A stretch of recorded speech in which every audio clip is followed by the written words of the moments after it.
What's a journey mindset mean to you? Call out a word when you think of being journey minded. What do you want to be? Growing. Persistent. Learning. Looking for opportunity. Open. Expecting the unexpected and not being afraid of the unexpected. Good. What else? Adjusting. Humble. These are great words. Flexible, nimble, adaptive, responsive, resilient, courageous, trusting. You see a pattern here? It's a journey, guys. One foot in front of the other. And, you know, it's interesting, I think, how God has chosen to reveal life to us in a linear fashion.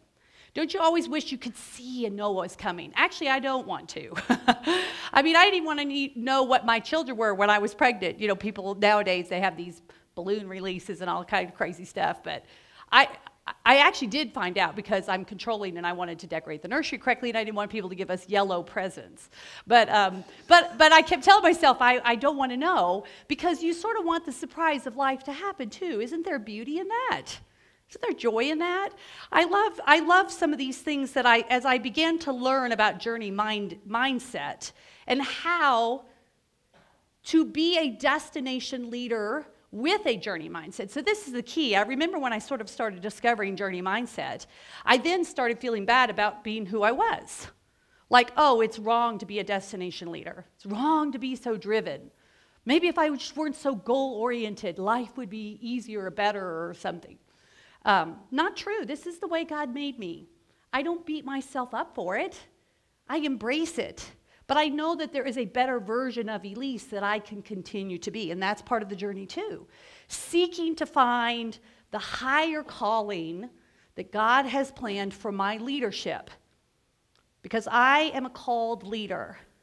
I'm not an accidental leader. Some people are. Some people just sort of fall into leadership, and that's okay too. It doesn't matter how you get there. But when you are a leader in your life, you have to embrace it and understand who you are and how God can use you for good. And one of the things you learn is it's not about you. It's not all about you. It's about everybody else. And I'm going to talk a little bit about that because I call this the journey towards significance. But before we get there, I've got 3 questions for you. I want to challenge your thinking tonight and this week. Write these questions down. Where's your there is the first question. Well, that's I guess the overarching. What's my destination? Write that down for yourself. What's my destination? Am I on the right path to get there? And the hard one, what's missing? What's missing on your journey? I call this where's your there? Because I think as destination leaders, you have to have a there to shoot for. You need a plan, right? There's something wrong with planning. Planning's good. You should plan. But if you're journey-minded, you know that there'll be detours, there'll be crossroads, there'll be all kinds of things that are going to happen, and you need to be able to be resilient. You need to be able to bounce back. You need to put mind over matter to go and be better, not to go forward being bitter. That's all up here, remember? We talked about that right before dinner. It's all up here. So it begs the bigger question of where's your there? Where are you going? Are you on the right path to get there? And what's missing? One of my favorite stories in the Bible is Queen Esther, probably because she was a powerful and successful woman leader. But boy, doesn't she have an interesting dilemma that occurs in her life. You know this story. The Jewish people have been threatened with their lives. And she knows that she can go before the king to ask for them to be spared, her people to be spared. But she risks her life by doing it. And she worries about that. She hesitates, and she doesn't believe that she should go and ask the king for this favor. And Mordecai comes to her and actually sends word to her. And he says in Esther 4:14, "And who knows but that you have come to your royal position for such a time as this. I love that story because, of course, she does go before the king and she saves her people. But I love that idea of, could God place me somewhere in time for such a time as this? And am I going to be strong enough and courageous enough and bold enough to do his will? Isn't that exciting? I mean, think about that God might choose to use you for such a time as this. And what's cool about that is because we can't see into the future, we don't know what's going to happen. But what we do know is right now. So what are you doing with right now? How do you know that you are being placed right where you are in this moment for such a time as this? At dinner, we were talking about, the group at the table said, hey, talk more about this thing about not sleeping, and how do you turn off these negative voices in your head? I was like, oh my goodness, what a powerful conversation that is. We could talk about that all night. But basically what happens in your mind is the negative, they call it the narrative experience, the negative voices that are going in your head. You've got them, we all have them, and they get louder and louder and louder. And especially when you can't sleep at night, it's like that's the only voice you can hear.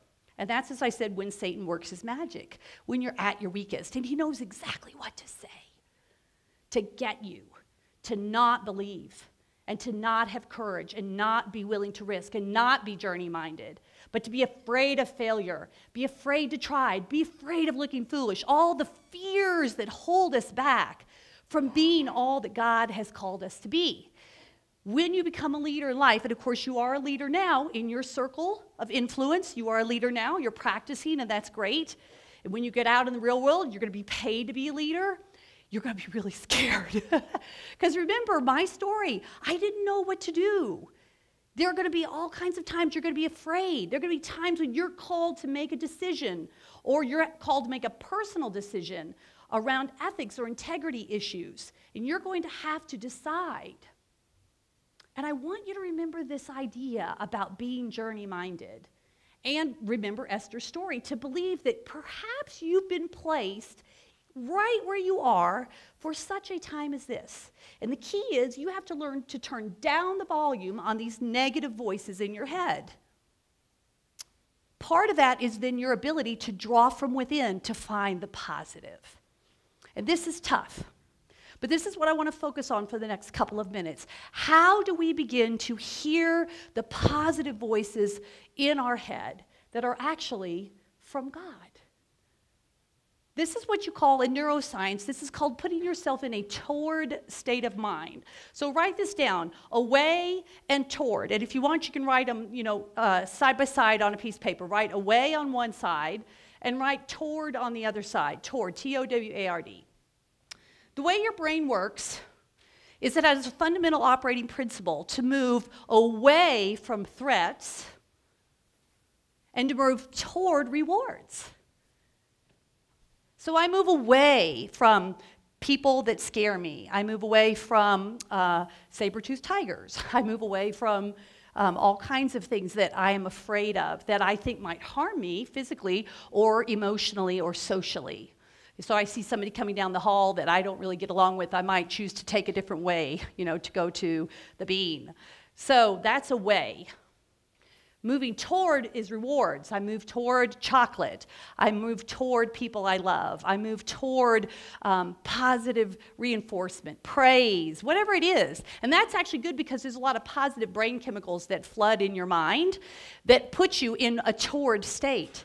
And when you are in a toward state, all things are possible. You know how that feels. When you are in flow, when you are in your sweet spot, you feel like you could conquer the world. Do you remember the last time you felt that way? And if it hasn't been a while that you felt that way, you need to find a way to feel that way. Putting yourself in a toward state of mind opens up your mind to possibilities and opportunities, and it allows you to manage your emotions in a much more positive way. Putting yourself in this way, in this state of mind, you can often do through mindfulness training and some different things like that. And we could talk about that later if you want to. But I want to encourage you to think about, am I putting myself in a toward state or an away state of mind? Negative voices happen in an away state.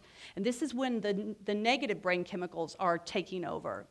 But you can put yourself in a toward state. You are the master of your own thoughts.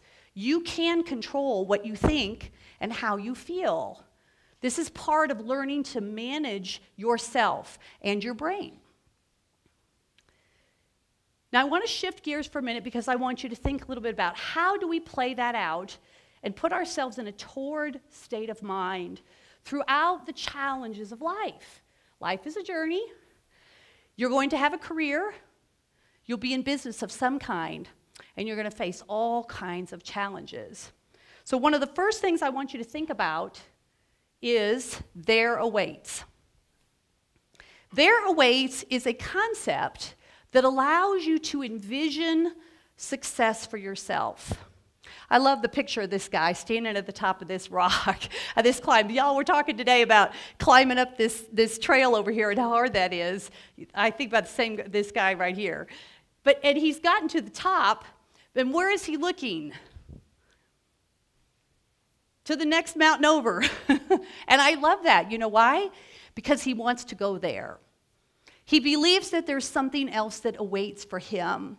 And he knows that the climb may be difficult, the trail may be steep, the forest may be thick, but he wants to go.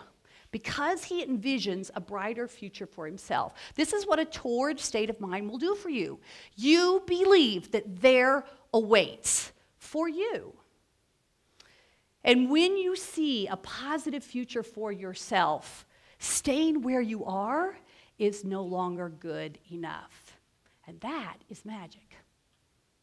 Because that is the fuel for the journey. That's the courage you need to go from there to there. To go through whatever it's going to take to get you where you want to go. That's a destination mindset. That's a destination approach to life, but with a journey mindset that says, I know where I want to go. I know I want to be successful. I know I want to be happy. I know I want a family, whatever those things are for you. And that's part of why I ask you the question is, where's your there? Do you know where you're going? Do you have a sense of what's important to you? I remember not long after I graduated from ACU, I went to an experience kind of like this. And they had us do this training where we were standing and envisioning our future. And then we had to draw it out on a poster. Like, fast forward 20 years from now, what does your life look like? So I'm going to ask you that question right now. Fast forward 20 years from now, and what does your life look like? Who's in that picture? What are you doing? How are you feeling? What does life feel like? That's the other mountain, because this is where you are right here. And that may take some doing to get there, but there awaits for you. It may be hard to get there. The forest may be thick. The trail may be steep. All those things. You may get a black eye like Rick. Don't hike with Rick. No, don't hike with Tim. Not Rick. Don't hike with Tim. But there awaits for you, and you have to believe that in your heart. That God has a plan for you and will use you as you go on your leadership journey. There awaits. Stay in a toward state of mind. Now, how do we get there?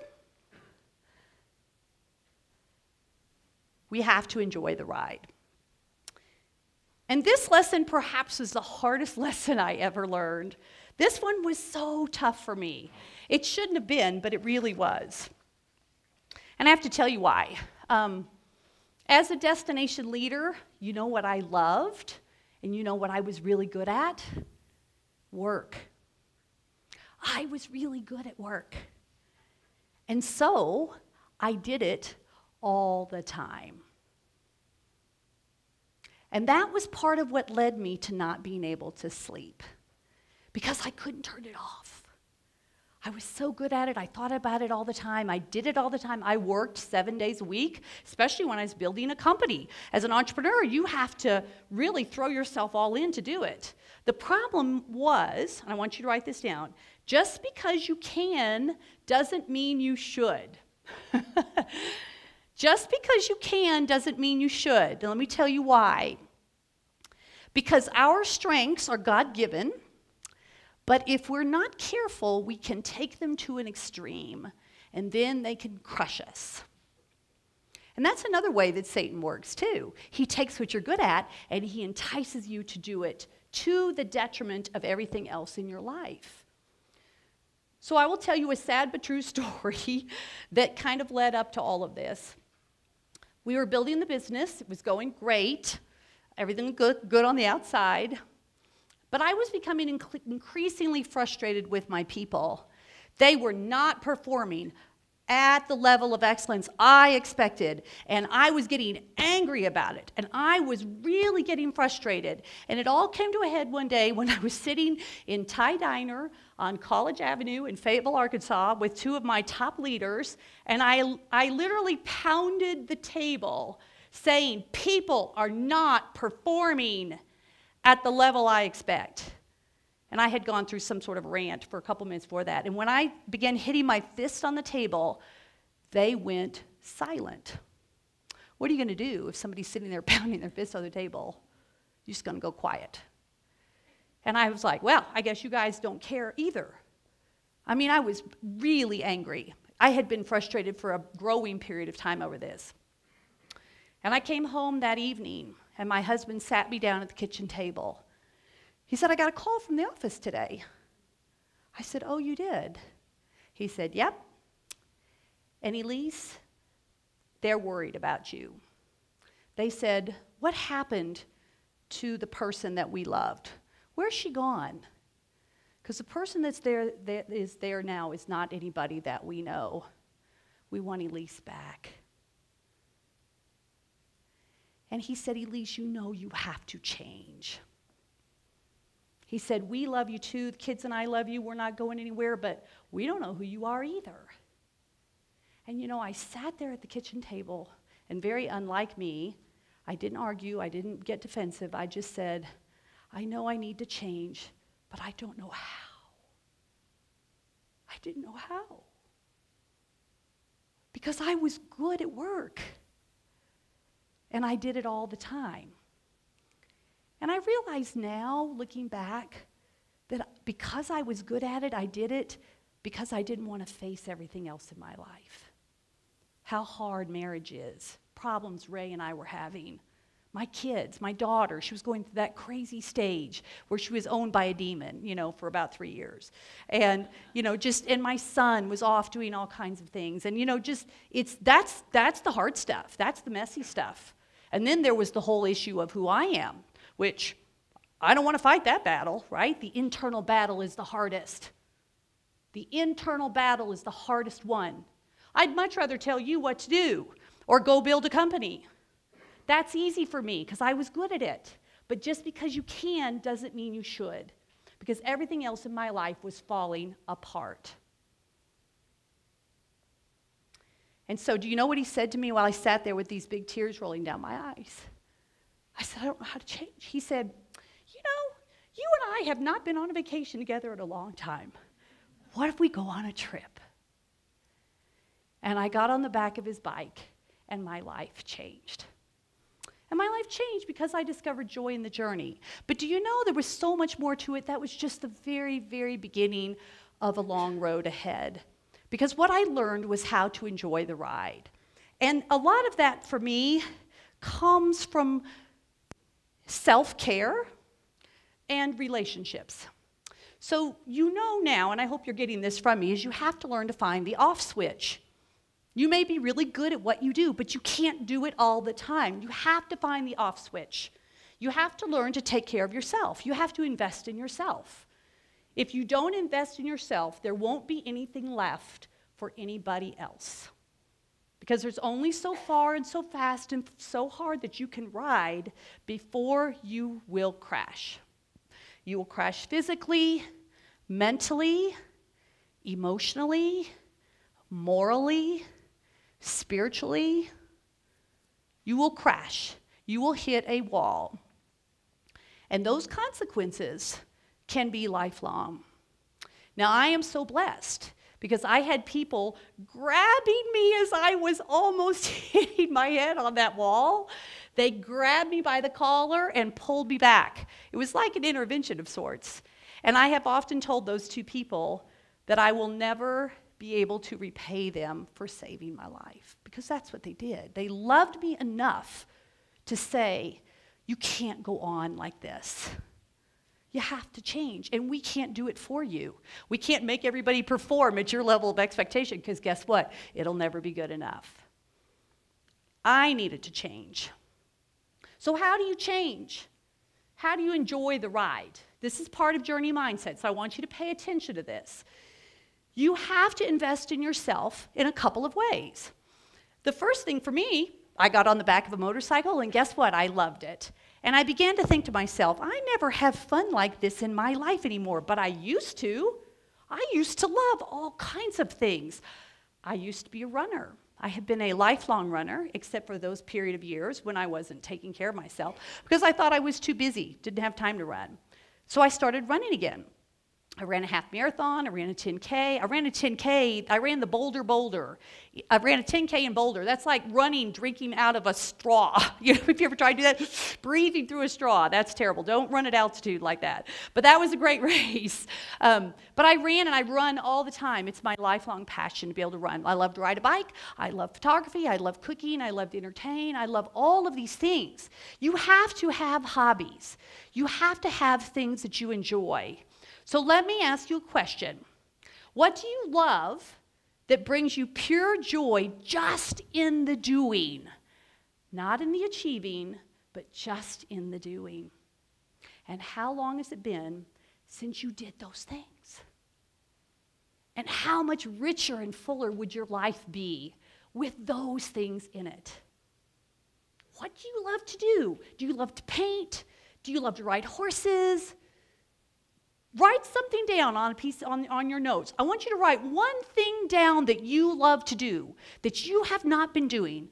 And you're telling yourself, I don't have the time. I used to do that. But pre-motorcycling Elise, people would say, what are your hobbies? I would say, hobbies. Who has time for hobbies? I'm too important to have hobbies. Now, I wouldn't say this, but this is the voice in my head. You know, I'd say, I don't have time for hobbies. I did have time for hobbies. I didn't make the time to enjoy the ride. I told myself I needed to work.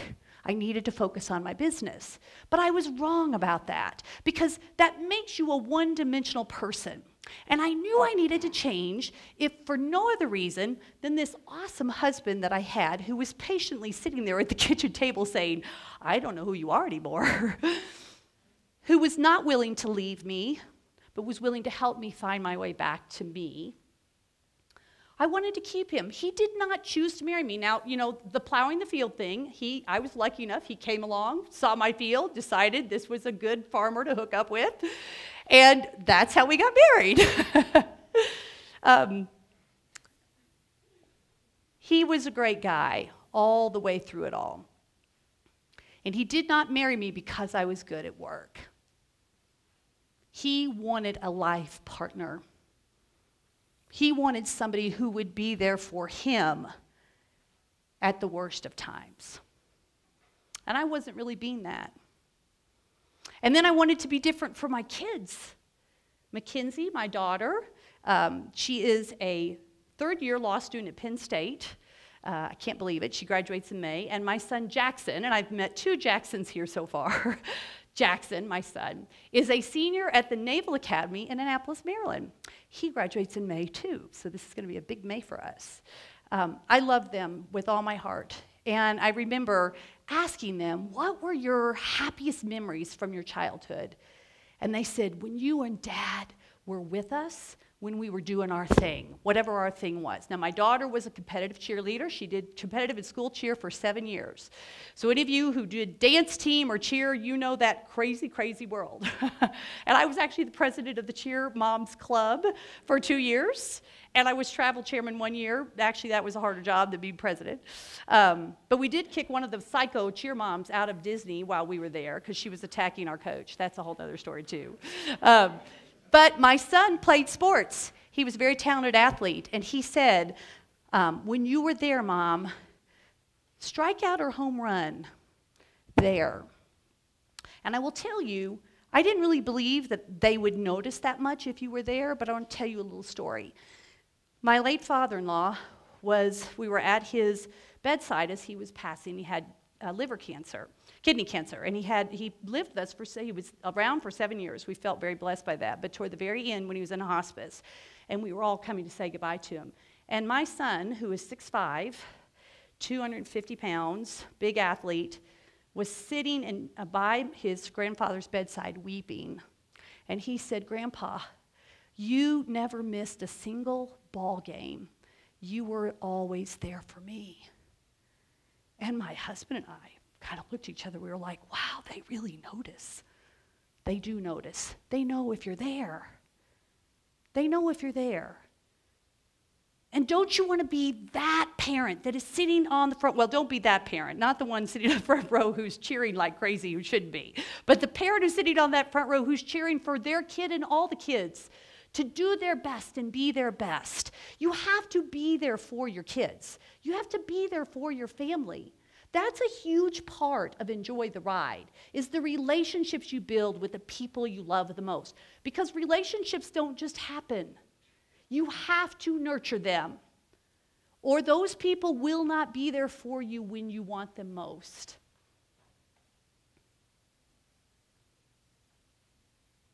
I want to make sure that sinks in a little bit, because relationships are so important. They take time, but they are the greatest gifts that God gave us. We're not meant to be alone. We're not meant to do worship independently. We're meant to be in community. We're meant to be together, but you have to nurture those relationships if you want them to be there for you. I remember part of the story when my daughter was cheering. One of the things that she remembers the most, and I do too, was during those years when it was hard to connect with her, the one way that I ever felt like I had a chance to really visit with her was when we would be driving home from these cheer competitions late on Sunday night. So again, if you guys have ever done any competitive sports, you know how this goes. You spend the whole weekend somewhere going through this tournament till you get to the final game or the final event, and then you drive home exhausted late on a Sunday night. And since we were in the middle of nowhere in Fayetteville, Arkansas, we would drive 3.5 hours to anywhere or 5.5 hours to a competition. And on Sunday nights going home, when she was younger, she would ride with me. When she was older, she'd ride home with her friends. But in those early years, she would be in the back seat, exhausted. And the stars would be out at night, and I would keep my phone off, and I would keep the radio off. Because in the glow of the dashboard lights, she felt safe to talk to me. And there would be this voice that would come from the back seat, and she would say, Mom, can I ask you a question? And I knew, here's my chance to really connect with her. And she asked me everything. How do you know when you love somebody? How do you know if you're going to heaven? And she asked the big stuff. And of course, I'm sitting there going, I have no idea how to answer this question. But I just say, God, give me the words. Give me a chance to shape her, to help her, to guide her, to let her know how much I love her, to let her know how much God loves her on this journey that she is on. Oh, wow. Dashboard conversations. That's what I call them now. Those were amazing times. And I will tell you, you can have those no matter where you are in life. The question you need to ask yourself is, do I have my phone turned off? Do I have the radio turned off so that I can hear the voices of those who are calling to me? Can you hear the voices of those who are calling to you, who are asking for a lifeline, who are looking for hope, who are looking for just a word of encouragement to keep them from doing something that is not going to lead them down the right path? Was that me? I think it was me. Down the right path. That's what you have to ask yourself. Are you listening to those voices? Have you left enough space so that they can hear you? That's a huge part of enjoying the ride. The last thought I want to leave with you is, oops, hold on a second, let me go back. Oh, that's all right, I'll leave it there. The last thought I want to leave with you is how to live a life of significance. And I think this is really a key point too. This is a big part of enjoying the ride for me, which is what I call the journey towards significance. And it's really thinking through, back to the quote from Esther, it's really thinking through how God plans to use you. So back to our 3 questions of where's your there, what's your destination, are you on the path to get there, what's missing? Something you're going to have to find in your leadership journey is the journey towards significance. And this is when you begin to realize that it's not about you, it's about everybody else. That lesson came to me a little bit later in my experience. I wish it had come sooner, but I guess maybe it's just the wisdom of age. But I want to share a story with you because it was a life-changing experience for me. There was a professor on campus who, actually, she was the chair of the journalism department, Cheryl Bacon. Do you all know Dr. Bacon? Yeah. So Cheryl was an instructor at ACU when I was a student. That's how long I've known Cheryl. And I love Cheryl. She is a very important person in my life. She's been a mentor to me and a friend in many, many ways. But I remember one day, I got actually it was on Facebook. I got a Facebook message from her, and she said, hey, can I get advice from you about how to raise money? We have this great idea on campus in our department that we want to start a student-run advertising and public relations agency here for the students because we think it would give them real-world experience and help them get jobs, but we need money. We've got to be able to raise money to do this. And I said, well, you know, I know enough about raising money to be dangerous. I'm not a fundraising specialist. I've worked on committees before, but like, how much do you need? And she told me how much she needed. And it was a lot of money. And for a brief moment in this Facebook messaging conversation, I remember having this thought, well, I actually have that amount of money. What if I gave that money to Cheryl? Like, how cool would that be? And I was like, no, that's crazy. That's a lot of money. Don't do that. But then I kept thinking, but gosh, look at her dream. She's going to build this student-run advertising and PR agency right there on campus. That's my alma mater. I built an agency. I think this is an awesome idea. And you know what I thought to myself? I thought, just give her the money. So before I could think further about it, I wrote her back, and I said, I will give you that money. So then, you know how, she writes back, you see the bubbles dancing and all that. She's like, oh my goodness, I can't believe it. I'm crying. Are you sure? This is amazing. I was like, yes, of course, absolutely. And I even sat down that night and I wrote the check and I put it in the mail because I thought, just now that you made the decision, give it, it goes away, right? You don't even think twice about it, it's done. And I remember thinking, this is so great, I'm so excited about this. And I said, just be sure to tell me about it when it gets off the ground, because I want to be able to follow the progress of it. She was like, oh, absolutely. So then a couple months went by, and she wrote me back again, and she said, okay, well, we got with the students, and we told them that we're going to be able to do this a lot sooner than we thought, and we're so excited. Thank you so much. We're so pumped about it. And she said, they voted on a name, and I wanted to get your permission about this name. And I'm like, why does she want my permission about a name?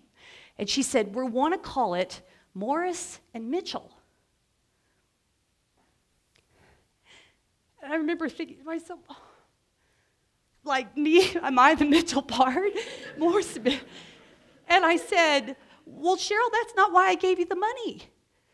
She said, well, but the students want to be associated with you because you're an alum and you built an agency, and she had all this rational reason for it. And I was just so touched. I said, who's Morris? She said, well, Don Morris of the Morris Building. And I was like, okay, this is not an equivalent. Like, you can't, no, not, But she said, no, they want to do it. And Elise, I'm going to push back on you if you say no. You need to honor the student's request for this. And I said, okay. And I was like, oh my goodness. And I had this feeling in my stomach. This is the beginning of a journey. Something really cool is going to happen. And I said, this is exciting. Okay, I'm excited about it. Let me know whenever it opens, because, I want to come see it someday. And she wrote me back and she said, well, we've already planned the ribbon cutting, and we want you to come. Okay, when is it? And it was in October, I believe, of that fall. And I made my plane ticket to go down, and I had not been back on campus in many, many years. And I thought, wow, it's just, Abilene is a lot harder to get to than I remember. But I made my plane ticket to go down. I didn't tell anybody at the office about it. I just went down for the weekend. Of course, my family knew, but I went down. And it was the most amazing thing to be on campus. There were so many things that were different, but there were so many things that were the same. And it was like a journey home. It was so exciting. I have all the pictures still, and every once in a while, when October rolls around, you know how those Facebook memories will pop up, Here's these photos of all these bright and shining faces of all the students. And we cut the ribbon. Do you know what they gave me as a gift? A motorcycle helmet with the Morris and Mitchell logo on the helmet. I couldn't believe it. I was so excited. That whole weekend was absolutely magical. And I went home, and I went into the office on Monday morning. And a bunch of people in the office came crowding into my office, and they said, where did you go this weekend? I was like, what are you talking about? How do you know where I went? They said, well, there were all these pictures that popped up on Facebook because all the Morris and Mitchell students were posting pictures on Facebook about it. I was like, oh, yeah. I said, what was the most amazing thing? I went back to my alma mater, and we had this ribbon cutting, and they built this agency, and it was so cool, and I started talking about it. And they were like, that's fantastic. I said, I know. And I walked back in my office, and one of my best friends, who's one of my business partners, she marched in right behind me, and she said, you're different. I said, I'm different. She said, yes, you're different. The way you talked about that, you glowed.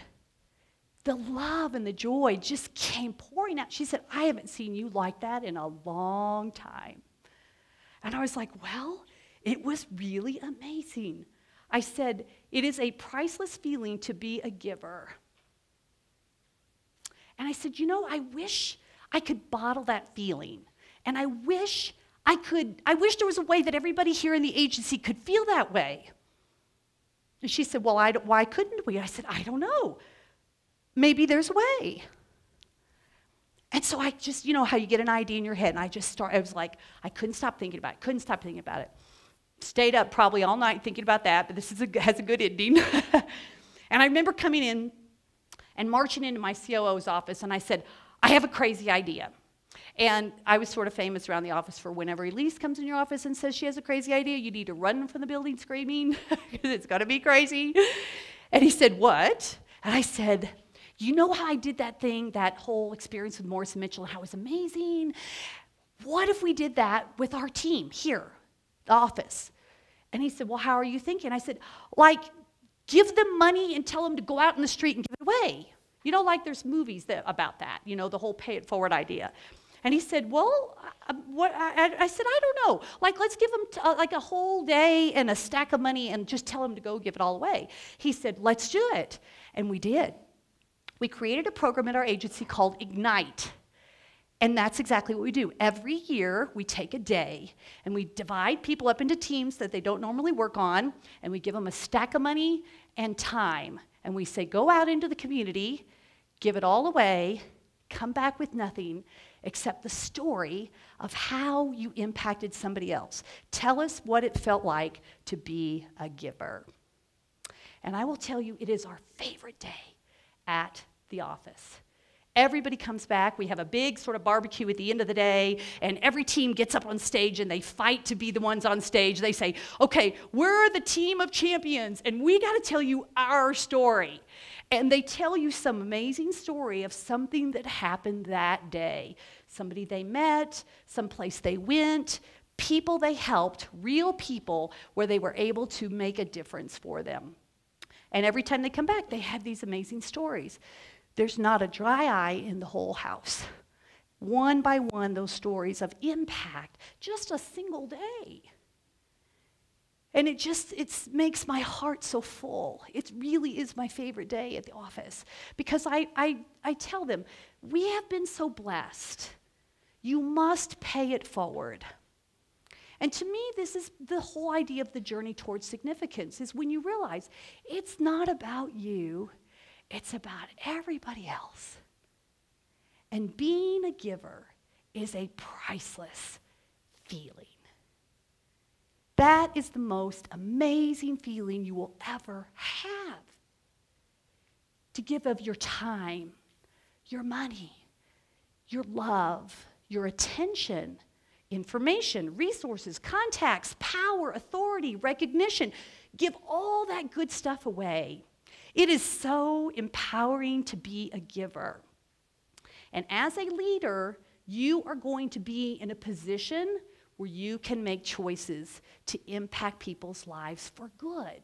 And what are you going to do? Are you going to keep all the good stuff for yourself, or are you going to give the good stuff away?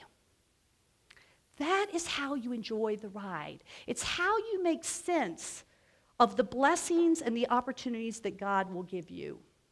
And that becomes a challenge for you as well. When you look around and see what you have and that others don't have, that's another agonizing challenge that you have to think through. But this is one of the ways to deal with it. So I learned so many of these lessons that I wrote a book. I actually dreamed about writing a book years ago. Does anybody ever dream about writing a book? That's a whole other conversation. I can tell you about what it takes to write a book. But it was an amazing experience for me. I wrote a book called Leading Through the Turn. It was published by McGraw-Hill, came about 2 years ago. And what I did is I wanted to pay it forward as much as I could, to share all these stories of leadership in life that I had learned, how I built my company, all of the things that happened to us, good and bad, all the lessons that I learned. And it was really a powerful experience for me to be able to share. And part of why I did this, because you don't make money writing books. You spend lots of time and lots of money to write books. But you do it because you feel like you have something to share. And because you want to say something. You want to contribute something to people's thought process. And for me, at this stage of my life, I want to help leaders be the best versions of themselves that they can be. I want to help people live and lead at their best. And about a year or so ago, I made a big decision. After I wrote the book, did a lot of public speaking, I prayed about this, and I decided to launch another business, which is what I did last fall. I launched a business doing executive coaching, leadership development, and business consulting. And it's all around this idea of how do I help leaders to live and lead at their best. And for me, that's a very faith-oriented part of my journey. It's like the journey continues. The journey continues. And I share that to be able to help you see that there's always something that waits around the turn. God has a plan for you. It is up to you to have the courage to stay on the journey, to see where it leads, and to see how God could use you for good. Okay? So, I've got something for you. This is a journey mindset guide. It's an ebook. It's about 10, 12 pages long. And MC and Rick and Tim will just have to figure out how to get this to the gang. I want you to have it. It is, because when I did a lot of public speaking of the book, people would say, I love this idea of journey mindset, but like, how do you do that? Give us some like practical advice. So this is filled with lots of ideas and tips and suggestions about how to be more journey minded in your day to day. Does this sound like something you guys want? Be valuable? Okay, all right. We'll make sure we get it to you. So, back to those 3 questions. How are you feeling about this? What's my destination? Am I on the right path to get there? And what's missing? And I want to encourage you to think about how to be a destination leader with a journey mindset, and to have the courage to stay on the journey no matter where it leads. And I promise you, you will reach some amazing destinations that God has planned for you. Thank you very much.